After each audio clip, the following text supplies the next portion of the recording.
Mopay nga adlaw mga ikasiko abuyog nun.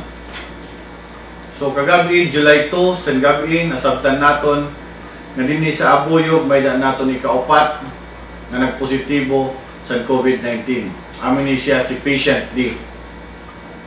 Again, ipasabot ko sa iyo, waray niyo angay nga kabarakan. Ini si Patient D, lalaki ni siya, 29 years old. Tikang ini siya sa Las Piñas.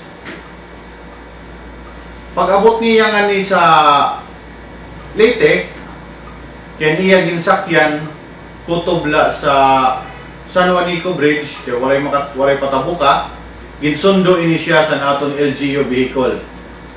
Pagsundo sa iya, gindiretso siya nga di sa naton municipal quarantine area for processing para makuha niya mga data. Kanyang ngaran, gikan siya diin, kanya edad, taga din siya nga barangay.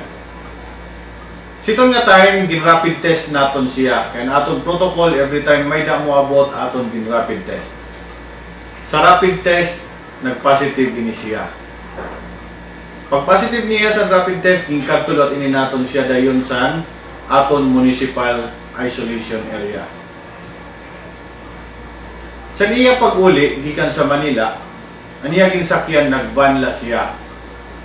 Pag-abot niya sa San Juanico Bridge, actually, sa biyahe, unom ini sila kabuok. May da niya 5 nga kaupon. Pero niya mga kaupon, pag-abot niya nga ni San Domingo, negative sa rapid test.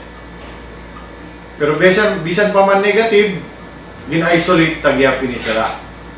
Waray tayo ni sila igtimpo kan Patient D. Adto ini sila di naka-quarantine sa barangay quarantine area. May tungod nga si Patient D nag-positive, ang iya maging kaupod din schedule tagya para i-PCR test para kita makasiguro. Now, muhangyo ako sit iyo bulig na sit iyo prayers nga ang 5 nga iya kaupod mag-negatibo sa PCR test. Again, mga ikasiko abuyog nun, waray niyo angay kabarakan. Kay ini sira nga mga nag-positive, kaupod si Patient A, B, and C, puros ini sira nagpaka-isolate. Anaton tulong nga siyahan nga pasyente, by the way, nag-recover na. Si Patient A and B, naka-recover na sila. Si Patient C, adila mismo nga adlaw, ginhatod na sa naton LGU vehicle nga to sa era Panimalay para mag-home quarantine nala. Kay negative naman siya sa PCR result. So again, mga kasangkayan ko din sa aton bungto, muhangyo ako sa iyo prayers na kung pwede iwasan nato ng discrimination kay diriton mopay. So again, sa iyong atanan, mopay nga adlaw, God bless, stay safe, stay home. Thank you very much.